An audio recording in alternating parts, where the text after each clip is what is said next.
সংগ্রামী উপস্থিতি, মাওলানা শহীদ রইসুদ্দিনের ব্যাপারে আপনারা দীর্ঘ সময় ধরে সব তথ্যগুলো জানতেছেন।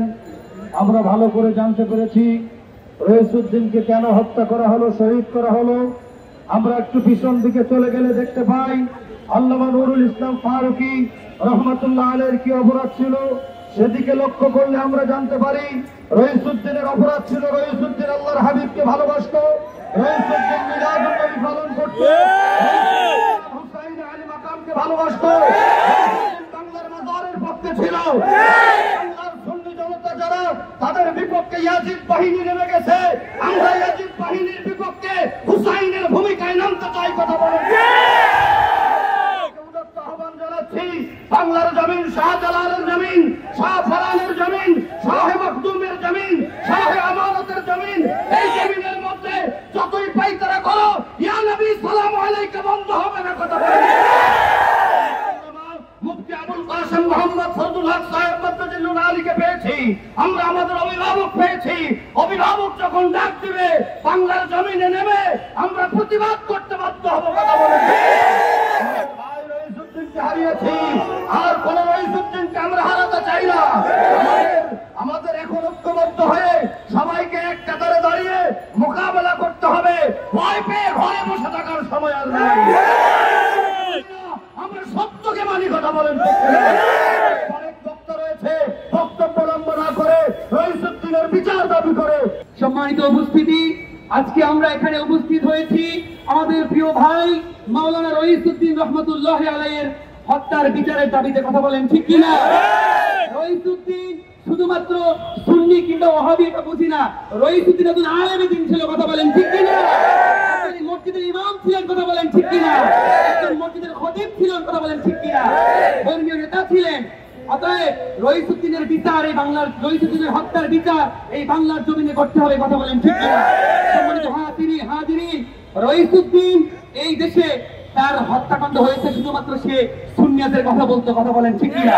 সে আউলিয়া কেরামের প্রেমিক ছিল। কথা বলেন ঠিক কিনা? সে আউলিয়া কেরামের বিদ্বেষী নতুন করে জন্ম নিয়েছে। অথচ এদেশে 1,24,000 পয়গম্বরের কোন পয়গম্বর আসেন নাই। লক্ষাধিক সাহাবীর মধ্যে তেমন কোন উল্লেখযোগ্য সাহাবী আসেন নাই। সিয়াসেত্তার 6জন নৌসান্নে দেশে আসেন নাই। এরপরেও এই পৃথিবীর 19,50,50,000 বর্গ মাইলের বিশাল পৃথিবীর এই বাংলাদেশে এই 57টা মুসলিম দেশের মধ্যে বাংলাদেশের অবস্থান কিন্তু পৃথিবীর সবগুলো মুসলিম দেশের থেকে উপরে। কথা বলেন ঠিক কিনা? আউলিয়া কেরামদের মেহনতের কারণে আউলিয়া কেরামরা দেশের মানুষের গোসায় গোসায় দিনের দাওয়াত দিয়েছেন, ইসলামের দাওয়াত দিয়েছেন। আর রইসুদ্দিন সেই আউলিয়া কেরামদের প্রতিনিধিত্ব করেছে, আউলিয়া কেরামদের কথা বলেছেন, যার কারণে কিন্তু সেই হত্যাকাণ্ডের শিকার হয়েছে। কথা বলেন ঠিক কিনা? প্রশাসন আজকে নীরব রয়েছে। এই প্রশাসনের কাছে আমাদের অনুরোধ থাকবে যে রইসুদ্দিন হত্যার সাথে যারা জড়িত আছে তাদেরকে অনতিবিলম্বে গ্রেফতার করে দৃষ্টান্তমূলক শাস্তির ব্যবস্থা করুন। জনাব আহলে সুন্নাত ওয়াল জামাতের নেতৃবৃন্দ এবং সমস্ত কর্মীবৃন্দ, সালাম আলাইকুম ওয়া রাহমাতুল্লাহি তাআলা ওয়া বারাকাতুহু।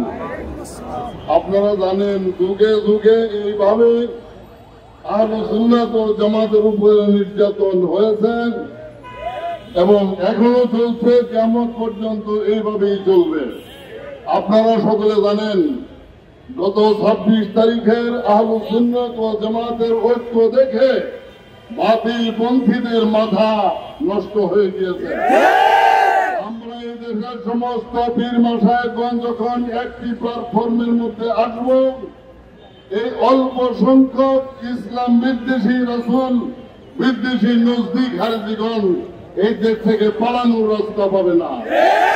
যেভাবে সাইয়েদনা হুসাইন আলাইহিস সালামকে হত্যা করা হয়েছিল, ঠিক ওই একইভাবে আমাদের মাওলানা রইসুদ্দিন সাহেবকে হত্যা করা হয়েছে।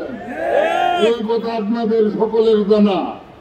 আপনারা যদি এই দেশের সরকার যদি এই হত্যা বিচার নাও করে, আল্লাহ রাব্বুল আলামিন তাদের ভিতর থেকে যেইভাবে মুখতার সাকাবিকে পাঠিয়েছিলেন হুসাইন হত্যার বিচারের জন্য, এরকম রইসুদ্দিন হত্যার বিচারের জন্য তাদের ভিতর থেকে আল্লাহ সুবহানাহু ওয়া তাআলা আরেকজন মুখতার সাকাবি প্রেরণ করবেন ইনশাআল্লাহ।